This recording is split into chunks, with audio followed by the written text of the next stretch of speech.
তাইলে কেন পড়ে না বলেন বাবা? নিমসার বাজারটার মধ্যে আমরা তো আপনাদের চাইতে বেশি দেখি আমি রাত্রে, কারণ আমি অধিকাংশ সময় মাহফিল থেকে রাত্রে 2টা, 2:30, 3টা বাজে যখন ওই দিক থেকে ফিরি ওই রোডে, তো সব সময় শেষ রাত্রের দিকে এই নিমসার বাজারের এখানে ভীষণ জ্যাম থাকে, হাজার হাজার, মনে হয় যেন একটা কারবালার মাঠ। কি পরিমাণ মানে দৌড়াইতে আছে এক একজনের মাথার মধ্যে তরকারির ভার এগুলা নিয়া, ট্রাকে ট্রুকে পিকআপে একটা ফ্যাঁস লাগিয়া রয়েছে। সোজা কথা, কাবজাব মানে অনেকক্ষণ লাগে এই জায়গাটা পার হইতে, সব সময় রাত্রে। তাহলে যে মানুষগুলো গভীর রাতে ফজরের নামাজের আগে আগে সারা বাংলাদেশে তরকারি পৌঁছায়া দেয়, ট্রাকের পর ট্রাক কি করে দিতেছে, চালু করে দিতেছে, কি পরিমাণ ঘাম ঝরতেছে এই ঠান্ডায়, তাদের ওই সময়টা ঘাম বাইরে বের পড়ে। তাহলে যে মানুষগুলো এটা করতে পারে বাবা, তারা কি 4 রাকাত ফজরের নামাজ পড়তে পারে না? কেন পড়ে না?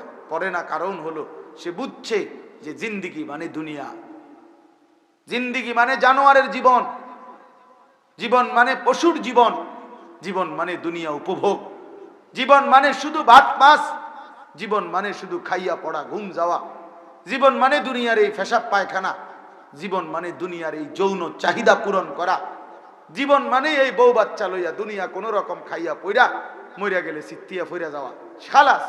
না রে বাপ, এটা যদি এখানেই হতো শেষ, তাহলে আমরা সবাই করতাম। তো দুনিয়া তো আমাদের এখানেই তো শেষ না, এখানেই তো শেষ না। আল্লাহ তাআলা বলেছেন কোরআনুল কারীমে, আমি তোমাদেরকে সৃষ্টি করেছি, আবার আমি আল্লাহই তোমাদেরকে মৃত্যু দেব, আবার তোমরা আমি আল্লাহর কাছে নিশ্চিত হাসরের ময়দানে পুনরায় উঠবা, আমি তোমাদেরকে জিজ্ঞেস করব। ফাওয়ারাব্বিকা লানাসআলান্নাহুম আজমাইন, আল্লাহ তাআলা বলেন কসম বান্দা, আমি তোমাদেরকে জিজ্ঞেস করব, আমি জিজ্ঞেস করবই করব, করবই করব। তাইলে এই জন্য এটা অনুরোধ করছি, আপনারা মনোযোগ দিয়ে বসছেন, মাশাআল্লাহ, যে কয়জনই বসছেন। বড় বিষয় হলো আল্লাহর কথা মনোযোগী হওয়া।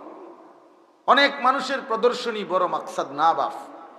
একজনের কাছে বলল আল্লাহ গ্রহণ করলে এটা কামিয়াবি, 1 কোটির কাছে বললাম আল্লাহ গ্রহণ করলো না, এর মধ্যে কোনো সফলতা নাই, এর মধ্যে কোনো কামিয়াবি নাই।